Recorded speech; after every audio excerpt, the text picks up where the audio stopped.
Խնդրում եմ բոլորին հարցրեք։ Ռոբերտ Քոչարյանի կողմնակիցներին հարցրել եմ, ասել եմ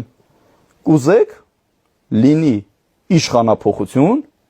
բայց իշխանություն ա գալու Սերժ Սարգսյանը, այսինքն իր թիմակիցներից ինչ որ մեկը։ Բոլորը ասել են ավելի լավ է Նիկոլ Փաշինյանը մնա։ Սերժ Սարգսյանի կողմնակիցներին եմ հարցրել,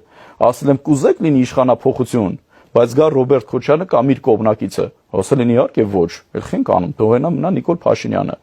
Բայց մարդկանց խիեք այսքան խափում։ Դուք ձեր մեջ ամենախորքային առումով սպասարկում եք Նիկոլ Փաշինյանի օրակարգը, այս մարդկանց ամբողջ օրը փողոցից, այս կողմը, այն կողմից, այն կողմ, այս կողմից, այն կողմ, ինչի համար եք այս ամեն ինչ անում։ Այսինքն այդ ամեն ինչ անում են նրա համար, որ նոր ընդդիմություն չլինի։ Բնականաբար, ուրեմն ասեմ, այս process-ի մեջ միակ խնդիրը, որ լուծում են, դա ընդդիմադիր դաշտում առաջի տեղը զբաղեցնելն է։ Ասեմ ինչի համար։ Ընդամենը ոչ մեկ իշխանափոխության մասին չել մտածում անգամ, որտեղ իրենք այս երկար 30 տարիների հպատակային քաղաքականության հետևանքով իրենք գիտեն, որ իրենց իշխանություն դի դրսից տան։ Մի հատվածը գիտի Ռուսաստանը բերելու է իրենց մարմնաշարժությունների հետևանքով իշխանությունը տա, ասի ապրեք, լավ եք անում։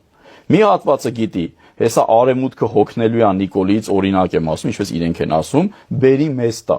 Իրանց հիմնական խնդիրը ընդդիմադիր դաշտում